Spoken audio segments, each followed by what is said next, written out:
जनार्दन दीपं मे हरदां पापं संध्या दीपा नमोस्तुते दीपराजाय नमः कार्तिक दामोदर देवताभ्यो नमो नमः शुभं करोति कल्याणं आरोग्यं धनसम्पदः शत्रुबुद्धिविनाशाय दीपज्योति नमो बलस्तुते दीपराजाय नमः कृत्वा कार्तिक मास दीपराजाय नमः नमस्कारं करोमि మనం వెలిగించే దీపం ఏమిటి?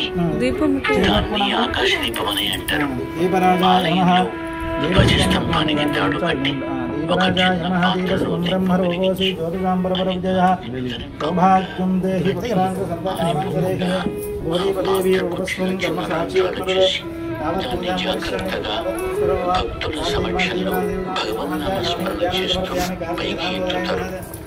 భక్తులు తమ శక్తి కొద్దీ ఆ దీపానికి చౌరు ఒత్తులు ఇస్తూ ఉంటారు. పైకి ఎత్తి పట్టిన ఆ దీపం పరిసరాలన్నింటినీ వెలిగిస్తుంది. ఆ ధ్వజస్తంభం మీదకు ఒక జయ పతాకం కూడా ఆరోహణ చేస్తారు. ఈశ్వరుడు ఆకాశ దీపాలు వెలిగించి లోకాన్ని వెలుతురుతో నింపుతున్నందుకు కృతజ్ఞతగా మనం ఉత్సవం చేస్తున్నామన్నమాట. ఉత్తంటే తల పైకెత్తడం, తల పైకెత్తి చూస్తాం కాబట్టి అది ఉత్సవం అయింది. ఈశ్వరుడు వెలిగించిన దీపాలను తల పైకెత్తి చూడటం అందరికీ మహోత్సవం. మనం ఆయన భక్తులం కాబట్టి మనం కూడా ఎన్నుగా ఒక దీపాన్ని నిలిపి సమస్త భూతాలకు ఉపకారం చేయాలి. కార్తీక పౌర్ణమి నాడు మన ఇంట్లో పూజా మందిరంలో దీపం పెడితే కొంత పుణ్యం, అదే వీధి గుమ్మంలో పెట్టామనుకోండి ఇంకొంత పుణ్యం. అలా కాకుండా ఇన్ని ఒత్తులు వేసి సమృద్ధిగా నూనె పోసి దీపం వెలిగించామనుకోండి ఎనలేని పుణ్యం.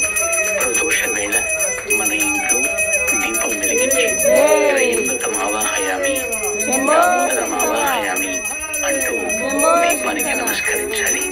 అంతేకాదు దీపం వెలిగించాక పతంగాః వసకాశ్చ వృక్షాః జలే స్థలే నివసంతి జీవాః దృష్ట్వా ప్రదీపం న చ జన్మభాగినో భవంతి త్వం స్వపచాహి విప్రాః అంటూ నమస్కరించాలి.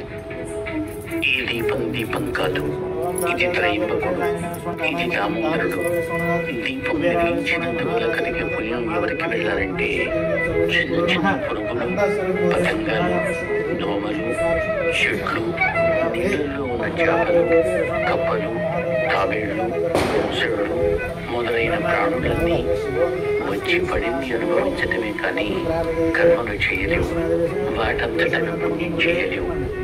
కనుక ఈశ్వర అవి నీ అనుగ్రహాన్ని పొందాలంటే నేను త్రయంబకమావాహయామి దామోదరమావాహయామి అంటూ వెలిగించిన దీపపు కాంతి వాటి మీద పడితే, నీ చెయ్యి వాటి మీద పడ్డండి, వాటికి రక్ష లభించినట్టే, వాటికి మళ్ళీ జన్మ లేకుండా పోతుంది.